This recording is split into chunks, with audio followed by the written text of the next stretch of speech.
Olá, eu sou Rafael Espíndola e está no ar o Gourmet Carioca. Todas as dicas de culinária e tendências gastronômicas você confere aqui no seu programa semanal. Fique com a gente!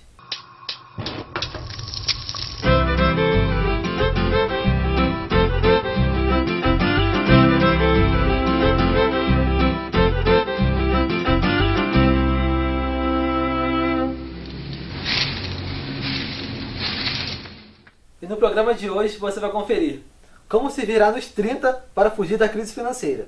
Você vai conhecer a Valmarese. Foi por meio da produção de doces que ela conseguiu superar uma depressão. E você já viu a quantidade de barraquinhas de comida pelas ruas do Rio? Pois é, a nossa reportagem foi até os podrões que estão em alta na cidade. Ah, e tem também a opção para quem curte o veganismo, super dicas de culinária internacional e a inovação na cozinha para desbancar a concorrência. Você não pode perder!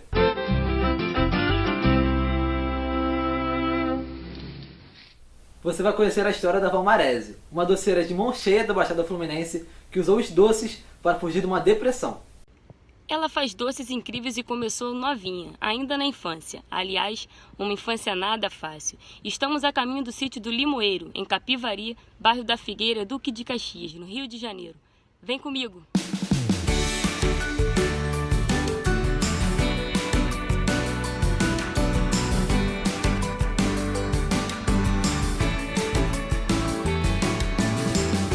Quem teve o privilégio de pegar uma fruta do pé e comer, provavelmente é uma pessoa que teve a oportunidade de crescer em um sítio. Hoje vamos conhecer a história da Valmarese, que fez do seu talento a sua profissão por muitos anos e a ajudou a afastar da depressão. Filha de Marese e Alcebiades Cordeiro, a terceira de 4 filhos, Marese Mendonça começou a cozinhar quando tinha 35 anos. Rapidinho pegou o gosto pelo ofício e foi aprendendo os macetes e truques para fazer bolos e tortas cada vez mais gostosos. Porém, a vida não era fácil e uma tristeza tentava paralisar as mãos dessa talentosa confeiteira. Na época que nós mudamos para cá, eu chorava muito com o que tinha acontecido na família da gente, né? E era uma tristeza muito grande. De acordo com a Organização Mundial de Saúde, de 2005 a 2015, a depressão cresceu cerca de 18,4%. 4,4% da população mundial são afetadas pela depressão. No Brasil, 5,8% possui a doença que atinge 11 milhões e meio de brasileiros. O Brasil é o país com mais casos de depressão diagnosticadas na América Latina, o segundo das Américas. Fica atrás somente dos Estados Unidos, que tem 5,9% de doentes. Mas Valmarese não se intimidou. Com o sucesso que suas receitas começaram a fazer, os diversos pedidos chegavam cada vez mais. Foi aí que ela mergulhou de cabeça no trabalho e algo inesperado aconteceu.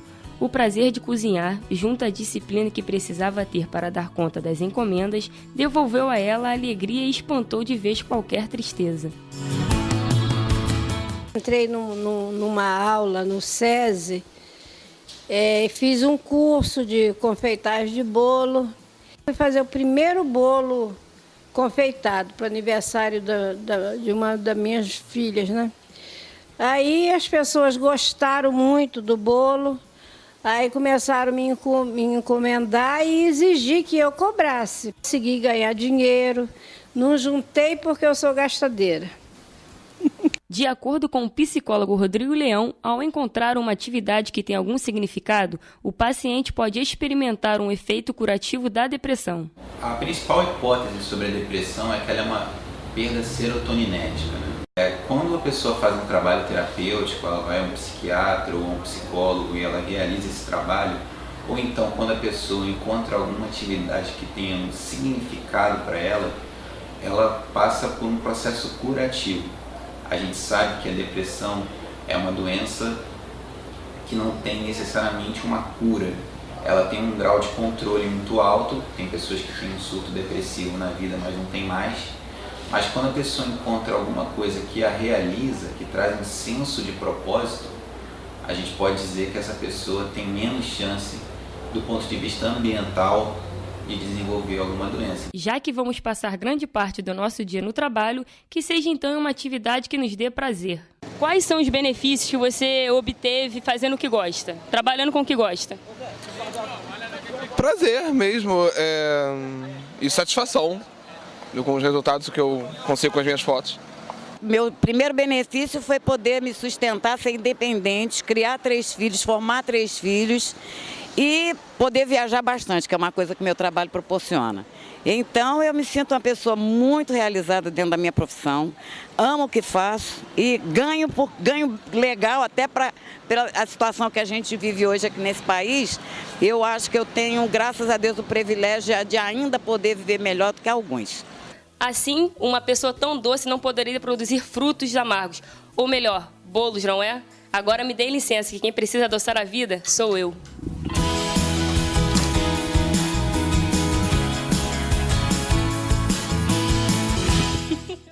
Por causa da crise financeira, muita gente tem usado a criatividade para ganhar dinheiro. E você, já pensou em empreender? Trabalho em ritmo frenético. Por aqui, ninguém pensa em descanso. É assim que funciona essa pizzaria no bairro do Catete. O SEI é quem comanda tudo, mas o que ninguém imagina é que no início foi bem difícil. Era só uma ideia, na verdade, bem improvável de fazer um forno a lenha na rua. E eu fiz exatamente isso. Eu encontrei um serralheiro que topava fazer esse forno. Fez esse forno, aí eu começava a fazer as pizzas na rua, mas eu fiz na cara de coragem. Um empreendedor de mão cheia, a necessidade de ganhar dinheiro e a vontade de fazer o melhor possível. Eu queria fazer uma pizza excepcional, independente de o que faria ele possível. Eu simplesmente queria fazer algo de qualidade. Muitos brasileiros também tentam driblar a crise econômica e procuram meios alternativos para o sustento. E quando o assunto é começar seu próprio negócio, a gastronomia se mostra um dos setores mais estáveis. De acordo com a Associação Brasileira das Indústrias de Alimentação, o setor obteve somente em 2017 um faturamento de 642 bilhões de reais e gerou em torno de 1 milhão de empregos em todo o território brasileiro. Um bom exemplo é o caso de Perla. Perla Mesquita é formada em administração. Hoje, trabalha como confeiteira e faz doces como bolos decorados, cupcakes, mas o sacolé é o carro-chefe. É um sacolé diferente dos outros sacolés que a gente conhecia, né? Antes são sacolés mais elaborados, tipo de ninho com Nutella, ovo maltine, e também vendo os bolos também, bolos com chantilly, bolos pasta americana, bolos decorados. A fabricação e venda é feita na própria casa, onde mora com o marido e os 2 filhos. Hoje, ela é uma empreendedora e lembra que viu numa dificuldade a solução que precisava para começar o negócio. Foi no momento que eu trabalhava fora e não tinha mais tempo para minha casa, para os meus filhos, né? Saía cedo de casa, chegava tarde. Então aquilo ali estava me desgastando muito, estava me consumindo muito. Então resolvi buscar novas alternativas de trabalhar em casa e ao mesmo tempo ficar próximo da minha família. E se fosse você, o que você faria? Se tivesse que escolher algum alimento para se sustentar, qual seria? Faria quentinha para vender, que é o que todo mundo faz agora, é quentinha, é pastel, é empadinha, e tentaria, de alguma forma, me virar para conseguir uma receita. Acho que tapioca. Tapioca tem uma margem de lucro boa, é um produto barato, mas interessante. No centro do Rio, algumas pessoas vendem tapioca, vejo que a barraquinha sempre está cheia, acho que vale a pena. Uma questão agora na área de gastronomia talvez é infantil, porque hoje em dia está um pouco difícil a gente conseguir achar alimentos que não contenham nem tanto sal nem tanto açúcar para as crianças. Jornalista e sócio-diretora da Malagueta Comunicação, Juliana Dias comenta quais são os principais desafios que um futuro empreendedor deve se preparar para encarar. A alimentação pode ser considerada uma lente para compreender o mundo e transformar a realidade. Então, quem pretende empreender no campo da alimentação, é importante primeiro conhecer quais são os desafios que nós temos hoje nessa temática. E para isso é preciso ler, estudar. Existem várias associações e movimentos no Brasil que estão há anos se dedicando no campo do direito, da saúde, da educação, da gastronomia, da agroecologia, da segurança e soberania alimentar. Então, por exemplo, você pode buscar informações no site do Slow Food, no site do Fórum Brasileiro de Soberania e Segurança Alimentar, no site da alimentação, pela alimentação adequada e saudável. Então está dada a dica. Para empreender, é preciso, acima de tudo, muito conhecimento e força de vontade. A gastronomia cresce no Brasil nos últimos anos, fazendo a concorrência também aumentar. E para sair na frente, os comerciantes estão usando a criatividade. Eu fui às ruas conferir isso. Seja na rua ou em locais fechados, a gastronomia é um dos setores que mais cresce no Brasil. Segundo o levantamento do Instituto Service Brasil, a área faturou mais de 60 bilhões de reais em 2015 e as opções não param de crescer. Para vencer a forte concorrência, os vendedores têm apelado para a criatividade. Foi o que fez o Christian, que iniciou um empreendimento inovador que vende nas ruas dos bairros do Rio de Janeiro, o açaí em garrafa. Foi uma forma que eu encontrei de apresentar algo diferente, algo que não tinha no mercado ainda. Então foi que veio uma ideia de a gente colocar o açaí envasado na garrafa. A concorrência também faz quem está há muito tempo no ramo inovar. É o caso do senhor Inácio, que vende tapioca na Rua do Catete há mais de 35 anos. Querendo agora inventar uma tapioca, inventar não, ela já é inventada, eu só quero aderir. É a tapioca crepe, que é feita com ovo, é crepioca. Foi procurando oferecer uma comida diferente para os clientes que o Lucas começou há 2 anos um novo empreendimento com o pai, que já está se expandindo. Bom, a gente vende pão com linguiça mineira artesanal, começou por volta de 2016. Tem 2 anos e meio mais ou menos o negócio e estamos aí, vendendo franquia e tentando fazer clientela. A busca pelo sucesso na cozinha também fica evidente no aumento da procura pela especialização nos últimos anos. Segundo o INEP, o número de faculdades de gastronomia cresceu 64% no Brasil entre 2010 e 2016, e já são mais de 27 mil alunos matriculados. Esse aumento pode ter tido influência de programas gastronômicos adicionados à TV brasileira, aberta e fechada. Foram mais de 100 adicionados à programação nos últimos 13 anos. Programas como Masterchef, Hell's Kitchen e Batalha dos Confeiteiros têm grande audiência no Brasil e incentivam pessoas a se tornarem profissionais na cozinha. Algo que não muda o planejamento de Lucas e seu Inácio, que querem continuar tendo sua liberdade na cozinha e não pensam em faculdade. Eu não me interessa, eu gosto de trabalhar sempre assim à vontade, avulso. Eu sempre gostei muito de ter o meu espaço de liberdade, quer dizer, entre aspas, né? Trabalhar nesse pedaço depois que eu acostumei e não me preocupei em expandir para outro canto, não. Gosto de gastronomia, mas só como hobby mesmo de fazer, de aprender a cozinhar, de aprender sobre, mas para fazer a faculdade não. E no próximo bloco, as novidades dos podrões do Rio de Janeiro.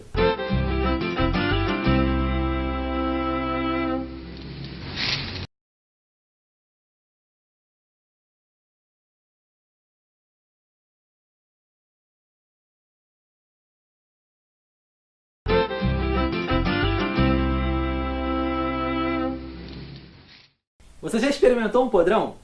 Pois é, são lanches bem generosos por um preço bem em conta. E tem de tudo, queijo, carne, ovo, mas a nossa reportagem encontrou lugares que vendem de beterraba até purê de inhame. Confira. Bom, bonito e barato. Quem nunca ouviu essa frase? Ela se encaixa perfeitamente com o aperitivo, que é o queridinho do Rio de Janeiro. Estamos falando do famoso podrão, um termo muito utilizado pelos cariocas para as comidas de rua. Um local muito famoso pelos podrões é a barraca Big Verinha Lanches, que fica no polo gastronômico de São João de Meriti, mais conhecido como Ciclovia, na Baixada Fluminense. Na barraca dela, tem os mais diferenciados acompanhamentos, como beterraba, purê de inhame e até mesmo carne moída. Vera Roque, dona do estabelecimento, conta como começou essa deliciosa aventura de vender podrão. Quando eu comecei faz uns 10 anos, era até outro nome, depois a gente adaptou para Big Verinha. Eu optei por colocar Big Verinha porque eu acho que Big, né, é algo grande. No momento eu estava sem trabalhar e arrisquei e deu certo, entendeu? Hoje em dia tem várias pessoas trabalhando que dependem daqui, né, cada um tira o seu salário, entendeu? Praticamente a gente arranca da madrugada nosso salário. Trabalhar na madrugada é duro, mas a gente trabalha feliz. Vera abriu a filial Batata Tsunami. O local é bem descontraído e atrai muitos clientes só pelo cheiro. Alexandre Martins assumiu a gerência do local e explica pra gente as vantagens de trabalhar vendendo podrão. eu trabalhava com o pessoal aqui mesmo, na ciclovia, eu era funcionário deles. Aí comecei com uma barraca pequenininha, entendeu? Aí fui trocando de barraca, sendo que não estava dando certo. Aí, no final, fechei com a Vera, com a minha sócia hoje, e ela me proporcionou essa barraca aqui, juntamente comigo aqui, o ponto, a gente conseguiu levantar o ponto aí. A antiga representante e atual vendedora da ciclovia, Antônia Ferreira, conhecida como Antônia da Carne de Sol, revela que no local existem podrões para todos os gostos e que a segurança do lugar é garantida. Aqui você encontra do yakisoba ao peixe e vários tipos de lanche. Da pizza, da batata maluca, o cachorro quente, a carne de sol, sobremesa, doces e comida em geral. E não para por aí. O povo prefere podrão do que a típica comida gourmet. Gourmet sempre vem pouquinha coisa e o podrão vem aquela coisa para poder alimentar, né? E a maior e mais quantidade. Mais em conta, mais perto de casa. A comida de rua é, sem dúvida, um importante mecanismo para a popularização da gastronomia. E, além disso, não podemos negar, é irresistível. Mais que uma dieta, o veganismo é uma ideologia de vida. Não é à toa que a procura pelo tema cresceu tanto nos últimos anos. Veja na reportagem. Muito mais do que um hábito alimentar, o movimento vegano tem como ordem não utilizar nenhum produto de origem animal. Além de não comer carne, eles também não consomem leite, ovos e derivados. Você conseguiria aderir a uma dieta que não tivesse nada de origem animal? Ai, de forma nenhuma.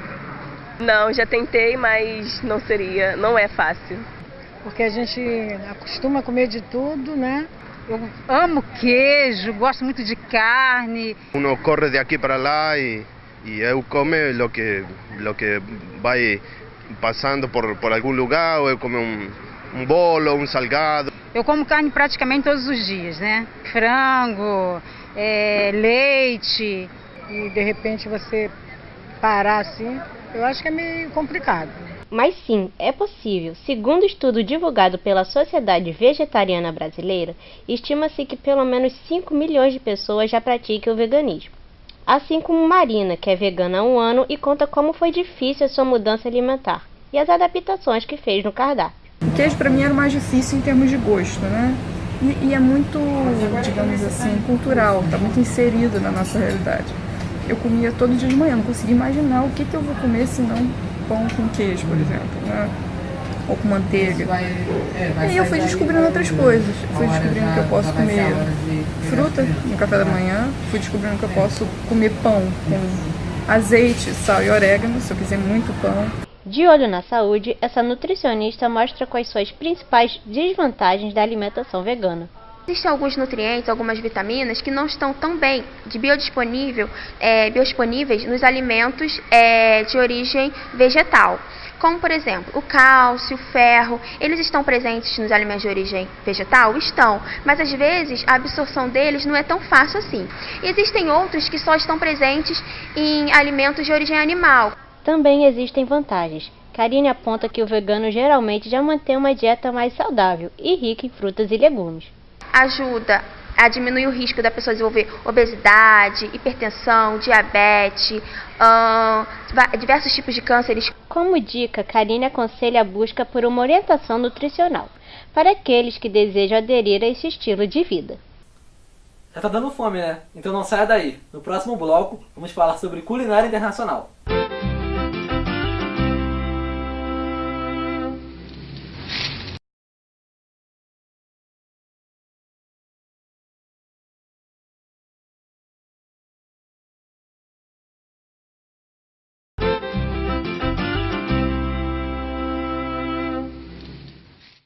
A culinária internacional invadiu o Brasil com comidas de todos os gostos e preços. O repórter René Ferreira foi experimentar. Carnes, peixes, aves e muita estética. Chega a dar fome, né? A culinária internacional já invadiu o Brasil e caiu no gosto da população por aqui. Tem de tudo, de bolinho holandês a picanha de avestruz. Esses pratos são servidos num restaurante aqui na zona sul do Rio. É uma cozinha contemporânea. Temos de tailandesa, um pouco de japonês, italiana, francesa, holandesa. É uma mistura de sabores. E como ele, existem muitos outros. É quase impossível resistir a tantas possibilidades. O problema é que pode até agradar o paladar, mas nem sempre o bolso de todo mundo. O cardápio por aqui é bem mais salgado do que a comida. Afinal, estamos falando de culinária internacional. E aí, como aproveitar essas delícias sem gastar tanto? Foi por isso que Mohamed resolveu criar com seu sócio esta barraca aqui no Catete. Há 2 anos ele chegou ao Brasil e aos poucos foi conjugando as duas coisas. E hoje vende cerca de 250 salgados por dia. Uma possibilidade para quem quer provar a culinária de fora com um preço bem mais em conta. Assim como eu.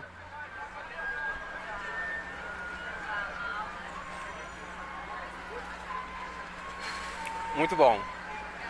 A gente combinou que esse preço aqui dá certo para nós dois, tipo, dá para ganhar um pouco, porque se a gente coloca mais caro, aí vai ficar igual o preço da lanchonete, né? Aí o povo prefere comprar na lanchonete do que comprar na rua, né? Aí a gente coloca esse preço barato, mas tá bom, né? Que o gosto pela comida é universal, ninguém duvida, mas cada um tem sua preferência. E até que ponto os brasileiros gostam mais da comida lá de fora? Prefiro a culinária internacional, principalmente a japonesa. É mais leve, não é uma comida tão pesada aqui no Brasil. Muitas vezes quando eu como aqui, tipo um arroz, feijão, uma feijoada principalmente, eu sinto muito pesado. Prefiro a brasileira, eu sou mineira, então eu gosto da comidinha com aquele temperinho caseiro. Eu acho que se alimentar tem a ver com memória, com afeto, com lembrança. E alimentação é um misto disso tudo. E quando a gente come uma comida que tem um tempero que lembra a nossa avó, que lembra a nossa mãe, é muito mais interessante do que comer uma comida que eu não sei de onde vem, um gosto que eu desconheço. Vai muito de encontro à profissionalização da profissão de cozinheiro. A profissão que tem crescido muito, tem ganhado mídia, tem sido glamorizada através de programas de televisão, e isso vem se ecoando também no mundo acadêmico. Então você tem um número crescente de instituições de ensino superior oferecendo gastronomia como curso. Você tem culturas internacionais sendo representadas e se fundindo na nossa identidade gastronômica. Então isso também vai depender de em qual região você está. No Rio de Janeiro a maior colônia é a colônia portuguesa. Se você vai para o sul, você acha grandes colônias alemãs, grandes colônias italianas.